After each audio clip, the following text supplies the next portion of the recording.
मेजबान कौन, भारत या ऑस्ट्रेलिया? फैसला आज होगा। आईसीसी वर्ल्ड कप के फाइनल का मेगा मुकाबला नरेंद्र मोदी स्टेडियम अहमदाबाद में होगा। शायकीन की नजरें बड़े टाकरे पर जम गईं।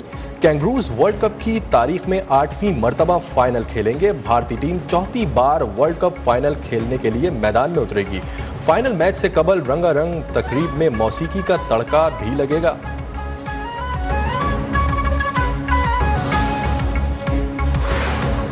आईसीसी वर्ल्ड कप फाइनल के ऑफिशियल्स का ऐलान। आईसीसी के मुताबिक फाइनल के ऑन फील्ड एम्पायर रिचर्ड अलनगोर्थ और रिचर्ड कैडब्रा होंगे। जोएल विल्सन थर्ड एम्पायर के फराइज अंजाम देंगे। Chris Gaffaney fourth umpire, Andy Pycroft match referee होंगे। दुनिया के आलूदा तरीन शहरों में कराची पहले, लाहौर दूसरे नंबर पर। कराची में एयर क्वालिटी इंडेक्स 278 और लाहौर में 251 रिकॉर्ड। स्मोक के बायस नज़ला, जुकाम, बुखार और गले में इन्फेक्शन की शिकायत। वस्ती पंजाब में फिजाई आलूदगी पर काबू ना पाया जा सका। ना मास्क की पाबंदी, ना ट्रैफिक में कमी, ना फिजा में जहरीला धुआं रोकने के लिए कार्रवाई की गई। स्मोक रोकने के लिए स्मार्ट लॉकडाउन बेअसर। लाहौर की सड़कों पर ट्रैफिक रवा दवा रहा। गुजरांवाला में शहरियों ने मास्क की पाबंदी की, ना ही बाहर निकलने से एहतियात बरती। नारोवाल में भी स्मार्ट लॉकडाउन पर अमल दरामद ना हो सका। मुल्तान में फसलों की बाकियात भी जलाई जाती रहीं। कसूर, सियालकोट, चुनिया समेत मुख्तलिफ शहरों में पाबंदियों की खिलाफ वर्जी। दुकानें वक्त से पहले ही खुल गईं।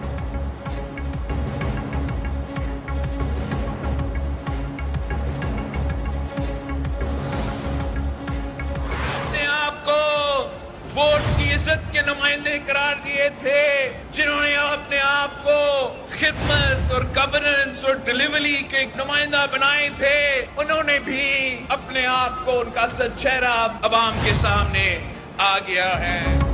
महंगाई लीग का असल चेहरा अवाम के सामने आ चुका। वो अपनी 16 माह की कारकर्दगी पर शर्मिंदा हैं, जबकि मुझे अपनी 16 माह की वजारत खारजा पर फख्र है और उसकी बुनियाद पर इलेक्शन में हिस्सा ले सकता हूँ। चेयरमैन पीपल्स पार्टी बिलावल भुट्टो के नून लीग पर वार जारी।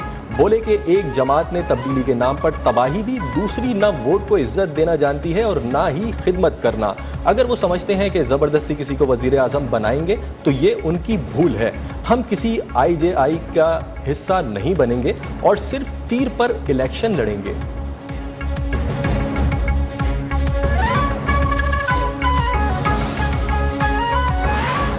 जो हमारे साथ गलत हुआ, जो हमारे साथ 18 के इलेक्शन में हुआ, अब अगर वो नहीं हो रहा तो ये बेहतर हो रहा है। किसी और के साथ भी नहीं होना चाहिए। हमारे साथ जो 2018 में हुआ अब नहीं हो रहा तो नागवार गुजर रहा है। झूठे केस खत्म हो गए तो क्या हम लाडले हो गए? लीगी रहनुमा राना सनाउल्लाह की लाहौर में प्रेस कॉन्फ्रेंस। कहा, लगता है जुनूबी पंजाब में हमारी पोजीशन कमजोर है। फितने को मुसल्लत करने के लिए नवाज शरीफ की हुकूमत को ख़त्म किया गया। एहसन इकबाल बोले, 2018 में चेयरमैन PTI साकिब निसार के लाडले थे, 2024 में नवाज शरीफ अवाम के लाडले होंगे। PTI पीपल्स पार्टी ने नून लीग से लेवल प्लेइंग फील्ड छीनी थी। ख्वाजा साद रफीक ने कहा कि बिलावल दिल छोटा ना करें, कोसने देने के बजाय हिम्मत करें, कारकर्दगी पर इलेक्शन लड़ें।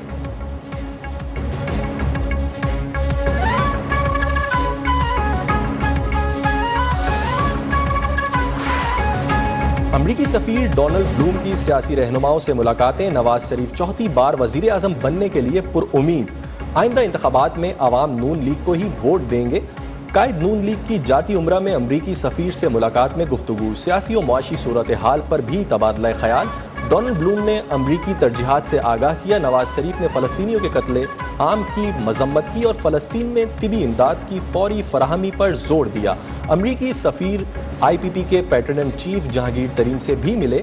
मुलाकात में इंतखाबात, पाक अमरीका ताल्लुकात, इकनॉमिक रिफॉर्म्स के हवाले से बातचीत। जहांगीर तरीन बोले, इंतखाबी और सियासी सरगर्मियां शुरू कर दी, इंतखाबात के लिए तैयार हैं। अमरीकी सफीर ने पाकिस्तान के साथ बाहमी ताल्लुकात के इस्तेहकाम के लिए अज़्म का इजहार किया।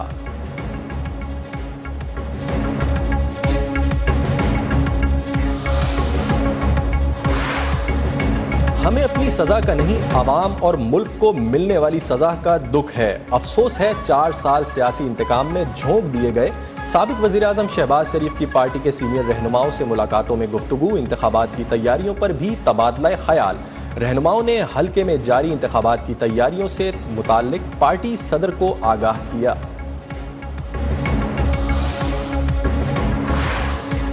हम 8 फरवरी के इंतखाबात के लिए तैयार हैं। इलेक्शन के हवाले से हमारे तहफ़्फ़ुज़ात को गलत रंग दिया गया। मुल्क में साजिश के तहत अदम इस्तेहकाम पैदा किया गया। मौलाना फजलुर रहमान का JUI के मरकजी जनरल कौंसिल के इजलास से खिताब।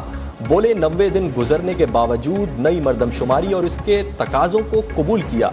हमने तहरीक ही नए इलेक्शन के लिए चलाई थी।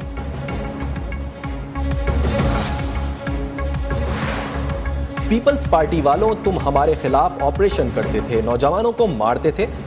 पीपल्स पार्टी को वोटों की भीख मांगने के लिए हमारे दरवाजे पर आना पड़ा। पीपल्स पार्टी ने हमेशा महाजिरों को पख्तूनों से लड़ाया। MQM के सीनियर डिप्टी कन्वीनर मुस्तफ़ा कमाल का कराची में इलेक्शन ऑफिस के इफ्तिताह के मौके पर खिताब। कहा, पीपल्स पार्टी का एक ही आसरा है, लंदन से कोई बाइकआउट करेगा तो महाजिर MQM को वोट नहीं देंगे। MQM किसी को इलेक्शन और वोट छीनने नहीं देगी। 2013 की पोजीशन वापस लेंगे। मैंडेट मिला तो कराची को संवार देंगे।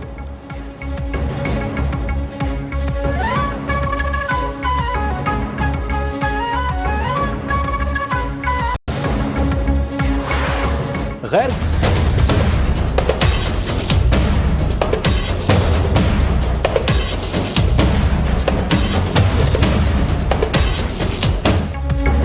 कानूनी अफगान बाशिंदों की वापसी का सिलसिला जारी। 18 नवंबर को मजीद 2,959 अफगान बाशिंदे अपने मुल्क चले गए। 236 गाड़ियों में 427 अफगान खानदानों को उनके मुल्क रवाना किया गया। अब तक 2,35,821 अफगान बाशिंदों की अपने वतन वापसी हो चुकी है। अफगान बाशिंदों की बाइज्जत वापसी के लिए उनकी आर्जी रिहाइश के लिए सहूलियात से आरास्ता ट्रांजिट कैंप्स कायम किए। पर बर्फबारी, सयाहों की दिल खोलकर मौज मस्ती। सवात में दिलकश नज़ारे देखने वाले झूम उठे। नारान और कागान में भी वक्फे से बर्फबारी का सिलसिला जारी। ठंड से लुत्फ अंदोज होने के लिए मलका मुहिसार मरी में भी मंचलों के डेरे।